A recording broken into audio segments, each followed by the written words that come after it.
Hi, ako po si Jackie, isang OFW na domestic helper na kasalukuyang nagtatrabaho dito sa Riyadh, Saudi Arabia. Isang topic na naman ang isi-share ko sa inyo for today's video para makatulong ako at makakuha kayo ng idea. At ang topic na isi-share ko sa inyo ngayon ay tungkol sa comment ni Kabayan. Shout out sa iyo, Ma'am Marisa Ragay. Nag-comment kasi siya sa previous ko na video at ito yung tanong niya. Mababait ba ang mga employer dyan sa Bahrain? At marami bang sexual harassment dyan? So, isi-share ko sa kabayan yung experience ko. Sa amo ko naman, hindi naman ako nakakaranas ng sexual harassment. Mabait naman sila nung una, pero nung katagalan, nag 1 year ako sa kanila, nakakaranas na ako ng paninigaw. So, yun lang yung naging problema ko, pati yung alaga ko, yung pananakit ng alaga ko. Yun yung naging problema ko sa employer ko, kaya hindi ko na tapos yung aking kontrata na 2 years. 1 year mahigit lang ako sa kanila. At bumalik na ako sa agency. So, yun yung naging problema ko sa kanila. Pero, may nakasama ako or nakasama ko siya sa Pulo-Owa na nakaranas siya ng sexual harassment.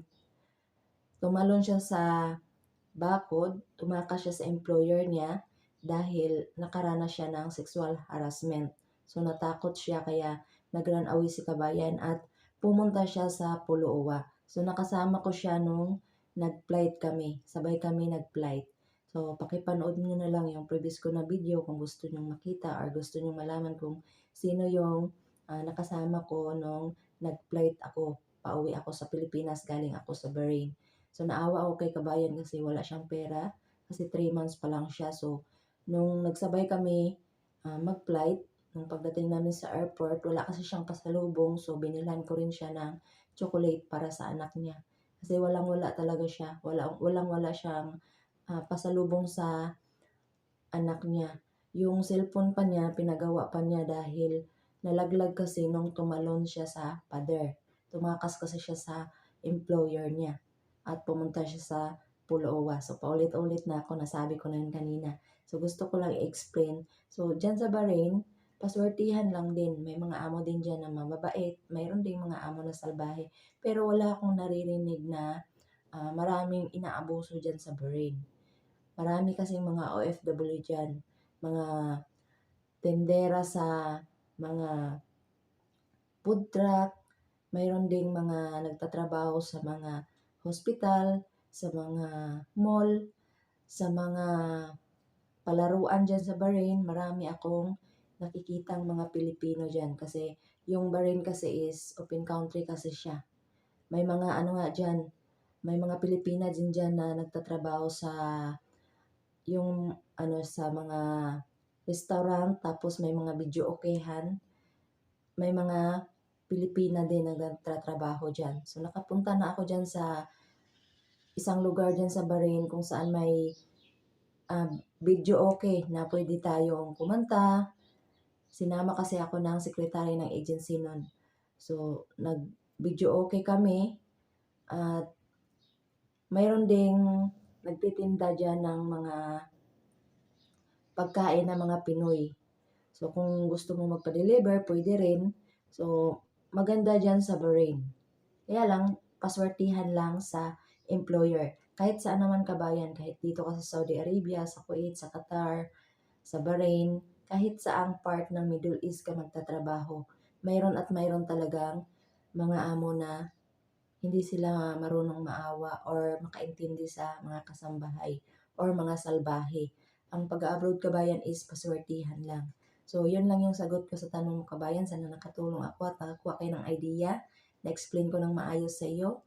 At maraming salamat sa tanong mo. Next naman na tanong ni kabayan sa akin sa previous ko na video. Sasagutin ko yung tanong ni kabayan. Hindi ko lang na-screenshot at nakalimutan ko yung pangalan niya. Pero naisip ko yung tanong niya na kung ilang buwan ba dumadating yung kontrata. So, isi-share ko din sa iyo yung experience ko kabayan nung nag-apply ako sa agency ko ngayon, yung Global Pro na agency ko sa Pilipinas. So, nag-apply ako sa kanila. Sa natatandaan ko lang, nag-apply ako sa kanila is August 4. Kung hindi ako nagkakamali, kasi yun yung pagkatanda ko, parang August 4 yun. Tapos nakapirma ako ng kontrata by September na. Naka-flight ako October. So, kasi ex-abroad na ako, may passport na ako, kaya medyo mas mabilis yung proseso. Pag first timer ka na mag-a-apply ka sa isang agency, kukuha ka pa kasi ng passport at marami ka pang dokumento na kailangan mong i-comply. Unang-una nilang gagawin, ipamedical ka muna nila. May mga agency na ipapamedical ka nila phase 1. So, kukuhanan ka ng dugo at magpasa ka ng urine at x-ray at yung stool. Mayroon ding gano'n na proseso na pagpapamedical. Iba-iba kasi yung proseso ng mga agency. Yung iba, pinapamedical mo na nila phase 1. Fit to work ka na sa medical mo, ima-market ka na nila sa counterpart nila na agency dito sa ibang bansa. So, dalawa kasi ang agency natin. May agency tayo sa Pilipinas at may agency tayo dito sa ibang bansa. So, pag na-market ka na dito at naselect ka na kaagad ng employer, so yung agency dito, gagawa yan sila ng kontrata at ipa-verify nila yan sa Philippine Embassy dito sa ibang bansa. So, pag lumabas na yan, ipo-forward na naman nila yan dun sa Pilipinas, sa agency nila sa Pilipinas.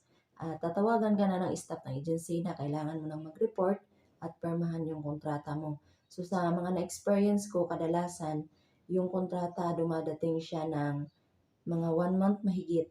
Kapag na-market ka na tapos na-select ka na ng employer, 1 month mahigit siya.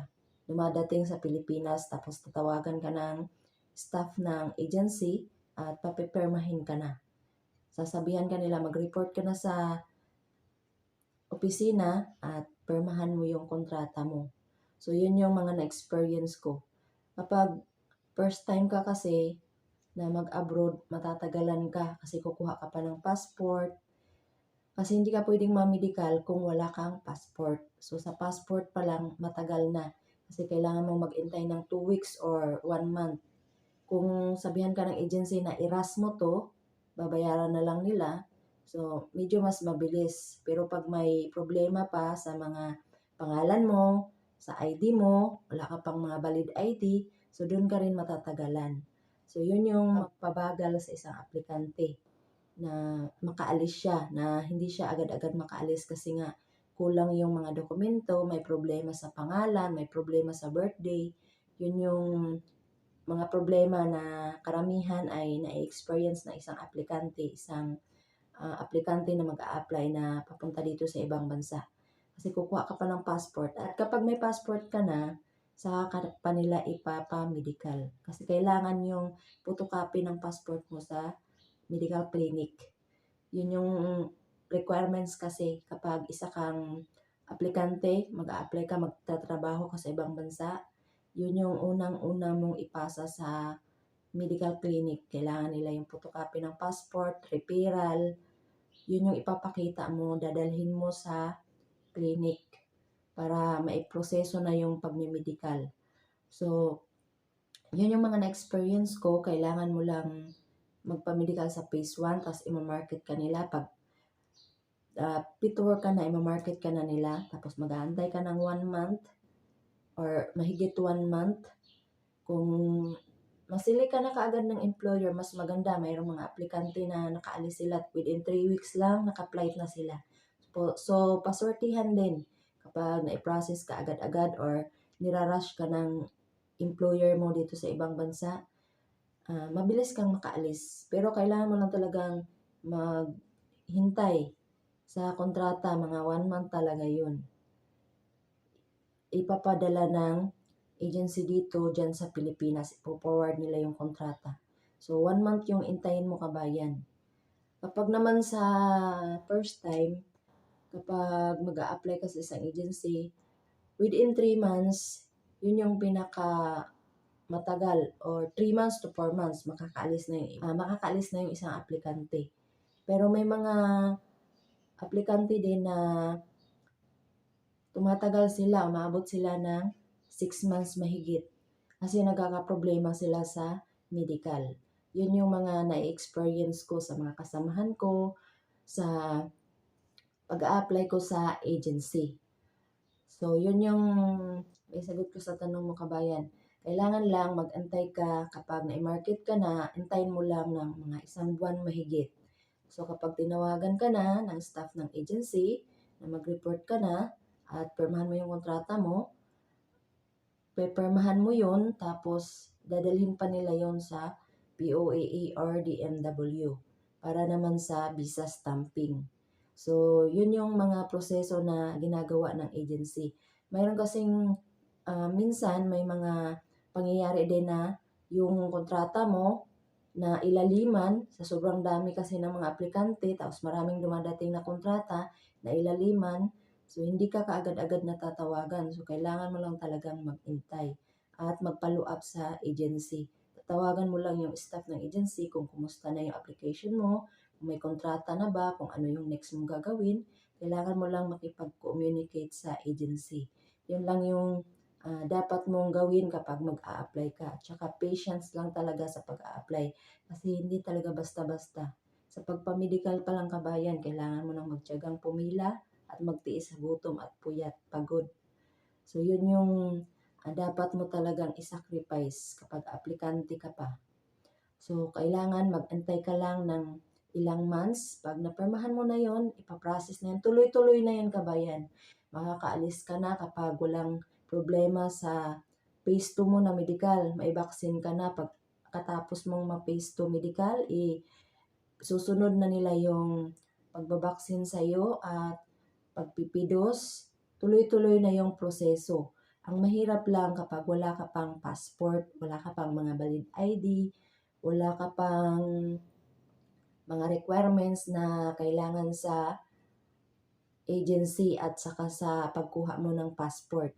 Problema ng ilan sa ating mga kababayan na aplikante kasi kailangan mong kumuha ng valid ID. Kailangan kasi yon kapag kumuha ka ng passport. So, ang passport hindi rin mabilis. Kailangan din mag-antay ka ng ilang weeks or 1 buwan. So, kapag lumabas na yon, kailangan mo nang mag-medical. So, doon na yung time na makapag-medical ka na. Pero hindi ka pa na-market nun kasi hindi ka pa naka-medical. May mga agency kasi na maniniguro sila na siguraduhin mo na nila na fit to work yung isang aplikante bago nila i-market. So, yun yung ginagawa nilang proseso. Kasi nga, pag hindi ka fit to work, tapos pag sa medical, na-market ka na, tapos pagdating sa medical, bagsak ka pala, so mapahiya yung agency. So, kailangan maniniguro sila kasi sa pag may medical mo pa lang, may babayaran na yun sila eh. Gagastusan ka na nila, kaya kailangan masiguro muna nila na fit to work ka bago ka nila i-market. Kapag nasili ka naman ng employer, so tuloy-tuloy na rin yung proseso nun. So kapag wala namang problema sa mga papilis mo, kung kumpleto naman lahat ng mga requirements mo, kapag pinrasis ka ng agency mo ng mabilis, so mabilis ka rin makakaalis. So sa pag-apply kabayan talagang magtiis ka talaga. So, hindi lang sa pag-a-apply, hanggang dito sa ibang bansa. Magtitiis ka din at maghirap ka na talaga dahil iba-iba ang ugali na mai-encounter natin pagdating dito sa ibang bansa. Kailangan nun talagang mag-sacrifice. Yun yung buhay OFW. Masarap siyang pakinggan pero pagdating dito sa ibang bansa, iba-iba yung may experience mo. Iba-iba yung mararanasan mo sa araw-araw dahil paswertihan lang din pagdating dito sa ibang bansa. Hindi rin pare-pareho ang amo. May mga among mabait, may mga among makakaintindi sila sa kasambahay, may mga among hindi sila madamot, nagbibigay sila sa kasambahay, may mga amo na itinuring nila yung mga kasambahay nila na kapamilya nila. Pero hindi talaga lahat kabayan. Pagdating dito, lakasan lang talaga ng loob at diskarte lang yung kailangan at dapat natin gawin para makasurvive tayo sa araw-araw. Yun yung may advice ko sa iyo kabayan. Mahirap talaga ang buhay abroad. So, kailangan pag mag-abroad ka, malakas yung loob mo, kailangan buo yung loob mo, kailangan hindi ka madaling umiyak, kailangan palaban ka at diskarte. Yun yung mga bagay na dapat talaga mayroon tayo kapag isa tayong aplikante at isa tayong OFW. So maraming salamat sa comment mo, kabayan. Magtiyaga ka lang, magantay ka lang na dumating yung kontrata mo. Ilang months lang naman yung iintayin mo. Mga 1 buwan lang yung intayin mo, darating na din yung kontrata mo. Mag-follow up ka lang sa agency. So, sana may natutunan ka, may naintindihan ka sa sagot ko sa tanong mo, at may nakuha kang idea. Maraming salamat sa inyong suporta. Maraming salamat sa inyong suporta. At gusto nyo yung ganitong topic, pag-press ang like at mag-comment lang kayo sa baba kung ano pa yung mga tanong nyo about this topic. At huwag kalimutan i-share at mag-subscribe na rin kayo. At huwag kalimutan pindutin ng notification bell para ma-update kayo sa mga video na i-upload ko. Maraming salamat sa inyong panonood at sa inyong suporta. At God bless sa ating lahat.